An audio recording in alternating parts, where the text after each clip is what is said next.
ഒരു തലവൻ അയാളെ ഭയന്ന് എല്ലാവരും കൈകൂപ്പി നിൽക്കുക. അതുകൊണ്ട് തന്നെ അവിടെ അടി ഉണ്ടാവുന്നില്ല. രാജാവ് നഗ്നനാണെന്ന് പറയാൻ ആരുമില്ല. ക്യാപ്റ്റൻ പറയുന്നു, മറ്റുള്ളവർ ഓംബ്ര അനുസരിക്കും. ജനറൽ സെക്രട്ടറി പോലും. ജനറൽ സെക്രട്ടറി ഒക്കെ പാവയല്ലേ. ശരിക്കും ഒരു കോമാളി പീസാണ് എം.വി. ഗോവിന്ദൻ. അല്ല, ഞാൻ പറഞ്ഞത് CPM-ന്റെ ജനറൽ സെക്രട്ടറി എം.എ. ബേബി പോലും. എം.എ. ബേബിക്ക് പോലും മിണ്ടാൻ പറ്റുന്നില്ല.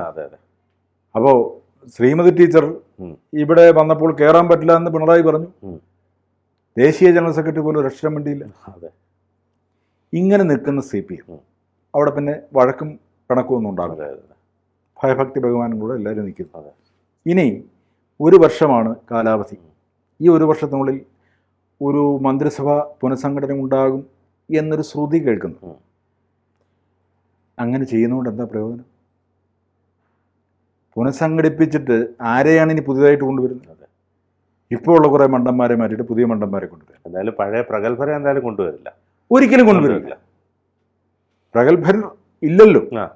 അല്ല, എന്നാലും ആദ്യ മന്ത്രിസഭയിൽ കുറച്ച് അല്ല, ഇപ്പോൾ രണ്ടാമത്തെ മന്ത്രിസഭയിൽ പ്രഗത്ഭർ എന്ന് പറയാനായില്ല. രണ്ടാമത്തേലില്ല. ശൈലജ ടീച്ചർ മാത്രമേ ഉള്ളൂ ആ ഗണത്തിൽപ്പെട്ടത്. ബാക്കി ആർക്കും സീറ്റ് കൊടുത്തില്ല. സീറ്റ് പോലും കൊടുത്തില്ല. അതായത് മൂന്നാം വട്ടം മത്സരിക്കാൻ പറ്റില്ല എന്ന് പറഞ്ഞാണ് സീറ്റ് കൊടുക്കാതെ. ഇനി അടുത്ത പ്രാവശ്യം ആ നിയമം ഉണ്ടാവും. മൂന്നാം വട്ടം മത്സരിക്കാൻ വരെങ്കിൽ പിണറായിക്ക് മത്സരിക്കാൻ പറ്റില്ലല്ലോ. അല്ല, പിണറായിക്ക് ഒന്നും പ്രശ്നമല്ല.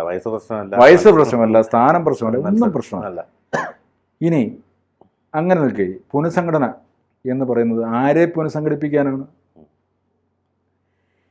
ആരെ കൊണ്ടുവന്നാലും ഇതുപോലെ രാജഭക്തരായ കുറേ ആൾക്കാർ വരും. അതുകൊണ്ട് കേരളത്തിലുണ്ടാകുന്ന മാറ്റം എന്താണ്? അവർക്കുണ്ടാവും മാറ്റം. പുതിയ പുനഃസംഘടന നടത്തി കുറച്ച് പേരെ പുതിയത് കൊണ്ടുവന്നാൽ അവർക്ക് കുറേ പേഴ്സണൽ സ്റ്റാഫിനെ വെക്കാം.